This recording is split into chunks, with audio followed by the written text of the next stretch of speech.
ಬಳ್ಳಾರಿಯಲ್ಲೂ auto LPG ಬಿಕ್ಕಟ್ಟು ತೀವ್ರಗೊಂಡಿದ್ದು ಬಳ್ಳಾರಿ ಅಲ್ಲಿರೋ 6 LPG ಸೆಂಟರ್ಗಳಲ್ಲಿ stock ಇಲ್ಲ ಅಂತ ಬೋರ್ಡ್ ಹಾಕಲಾಗಿದೆ. ಈ ಮಧ್ಯೆ ಚಾಲಕರಿಗೆ ದಿನದಿಂದ ದಿನಕ್ಕೆ ದರ ಏರಿಕೆ ಶಾಕ್ ತಟ್ಟಿದೆ.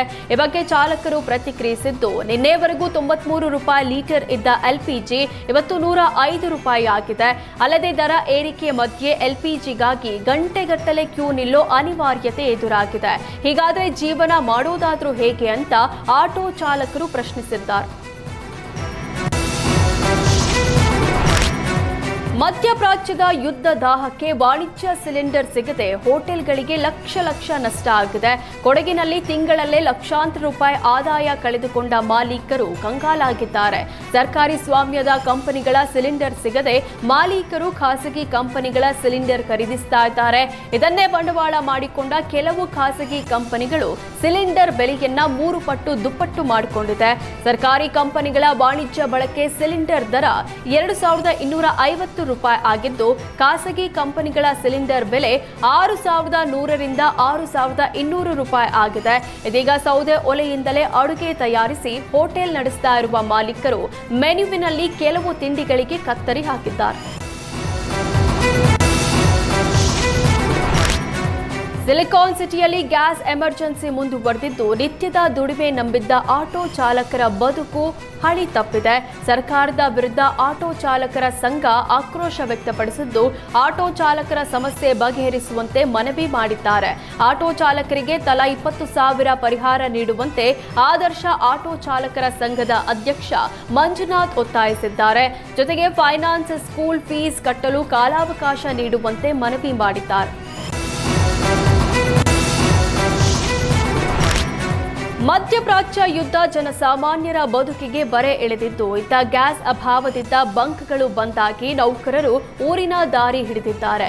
ಮಾರ್ಚ್ 30ರಂದು ಬೆಂಗಳೂರಿನ ಜೆಸಿ ರಸ್ತೆಯಲ್ಲಿರುವ ಟೋಟಲ್ ಎನರ್ಜೀಸ್ ಬಂಕ್ ಬಂದ್ ಆಗಿದ್ದು, ಕಳೆದ 1 ವಾರದಿಂದ ಬಂಕ್ನ 10ಕ್ಕೂ ಹೆಚ್ಚು ಸಿಬ್ಬಂದಿ ರಜೆ ನೀಡಿ ಮಾಲೀಕರು ಕಳಿಸಿದ್ದಾರೆ. ಗ್ಯಾಸ್ ಅಭಾವ ಎಫೆಕ್ಟ್ ತಮ್ಮ ಊರುಗಳಿಗೆ ಸಿಬ್ಬಂದಿ ಹೊರಟಿದ್ದು, ಜೀವನ ನಿರ್ವಹಣೆಗೆ ದೊಡ್ಡ ಸವಾಲಾಗಿದೆ. ಮಧ್ಯಪ್ರಾಚ್ಯ ಯುದ್ಧದಿಂದ ವಾಣಿಜ್ಯ ಗ್ಯಾಸ್ ಸಿಲಿಂಡರ್ ಸಿಗದೆ ಹಳೆ ಕಾಲದ ಒಲೆಗೆ ಹೋಟೆಲ್ ಮಾಲೀಕರು ಮೊರೆ ಹೋಗಿದ್ದಾರೆ. ಕೊಪ್ಪಳದ ಆರ್ರೋಡ್ ಹೋಟೆಲ್ನಲ್ಲಿ ಕುಲುಮೆ ಮಾದರಿ ಒಲೆಯಲ್ಲಿ ಅಡುಗೆ ತಯಾರಿಸಿ ಗ್ರಾಹಕರಿಗೆ ಸೇವೆ ನೀಡಲಾಗ್ತಾ ಇದೆ.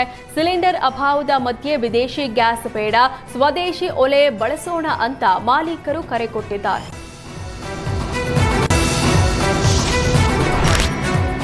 ಗ್ಯಾಸ್ ಸಿಗದೆ ಆಟೋ ಚಾಲಕರು ಒದ್ದಾಟ ನಡೆಸಿದ್ರೆ, ಇತ್ತ ಸಂಕಷ್ಟದ ಸಮಯದಲ್ಲೂ ರಾಜಕೀಯ ಜೋರಾಗಿದೆ. ಚಾಲಕರ ಸಮಸ್ಯೆ ಬಗ್ಗೆ ಪ್ರಶ್ನಿಸಿದ್ರೆ ಸಚಿವರು ಕೇಂದ್ರದತ್ತ ಬೊಟ್ಟು ಮಾಡಿದ್ದಾರೆ. ಆಟೋ ಚಾಲಕರಿಗೆ ಕೇಂದ್ರ ಸರ್ಕಾರವೇ ಪರಿಹಾರ ಕೊಡಬೇಕು ಅಂತ ಸಾರಿಗೆ ಸಚಿವ ರಾಮಲಿಂಗಾರೆಡ್ಡಿ ಹೇಳಿದ್ದಾರೆ. ಗ್ಯಾಸ್, ಪೆಟ್ರೋಲ್ ಪೂರೈಕೆಗೆ ಎಲ್ಲದಕ್ಕೂ ಕೇಂದ್ರ ಸರ್ಕಾರ ಹೊಣೆ. ಎಷ್ಟು ಕೊಡಬೇಕು ಅನ್ನೋದು ಕೇಂದ್ರದ ನಿರ್ಧಾರ ಆಗಿರುತ್ತೆ. ಬೇಕಾದಷ್ಟು ಗ್ಯಾಸ್ ಪೂರೈಕೆ ಆಗ್ತಿಲ್ಲ, ಬಂಕ್ಗಳು ಬಂದ್ ಆಗಿದೆ ಅಂತ ಪ್ರತಿಕ್ರಿಯೆ ನೀಡಿದ್ದಾರೆ. ಅಲ್ಲದೆ ಗ್ಯಾಸ್, ಪೆಟ್ರೋಲ್, ಡೀಸೆಲ್ ಪೂರೈಕೆಗೆ ಕೇಂದ್ರಕ್ಕೆ ಸಿಎಂ ಪತ್ರ ಬರೆದಿದ್ದಾರೆ.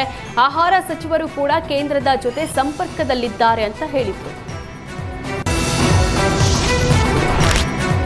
ಕಾಂಗ್ರೆಸ್ ವಿರುದ್ಧ ಕೇಂದ್ರ ಸಚಿವ ಪ್ರಹ್ಲಾದ್ ಜೋಶಿ ಕಿಡಿಕಾರಿದ್ದಾರೆ. ರಾಹುಲ್ ಗಾಂಧಿ, ಸಿದ್ದರಾಮಯ್ಯ ಇನ್ನೆರಡು ದಿನಗಳಲ್ಲಿ ಪೆಟ್ರೋಲ್ ಸಿಗಲ್ಲ ಅಂತ ಹೇಳಿದ್ರು.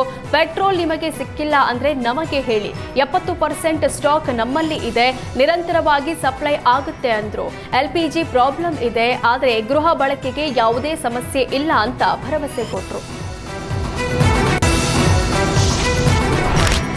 ದಿನದಿಂದ ದಿನಕ್ಕೆ ಗ್ಯಾಸ್ ಸಮಸ್ಯೆ ಬಿಗಡಾಯಿಸ್ತಾ ಇದ್ದು, ನೋ ಸ್ಟಾಕ್ಗೆ ಬೇಸತ್ತು ಬಂಕ್ ಬಳಿಯೇ ಆಟೋ ನಿಲ್ಲಿಸಿ ಚಾಲಕರು ಹೋಗಿದ್ದಾರೆ. ಈ ಹಿನ್ನೆಲೆ ಕನಕಪುರದಿಂದ ಗ್ಯಾಸ್ ರೀಫಿಲ್ಲಿಂಗ್ಗೆ ಬಂದಿದ್ದ ಆಟೋಗಳು ಕಿಲೋಮೀಟರ್ ಗಟ್ಟಲೆ ಕ್ಯೂ ನಿಲ್ಲುವಂತಾಗಿದೆ. ಜೊತೆಗೆ ಮತ್ತೊಂದಷ್ಟು ಜನ ಆಟೋ ಚಾಲಕರು ಬಂಕ್ ಬಳಿ ಬಂದು ವಾಪಸ್ ಹೋಗ್ತಾ ಇದ್ದಾರೆ. ಗ್ಯಾಸ್ ಸಮಸ್ಯೆ ಬಗೆಹರಿಸದ ಸರ್ಕಾರದ ವಿರುದ್ಧ ಆಟೋ ಚಾಲಕರು ಹಿಡಿಶಾಪ ಹಾಕ್ತಿದ್ದಾರೆ.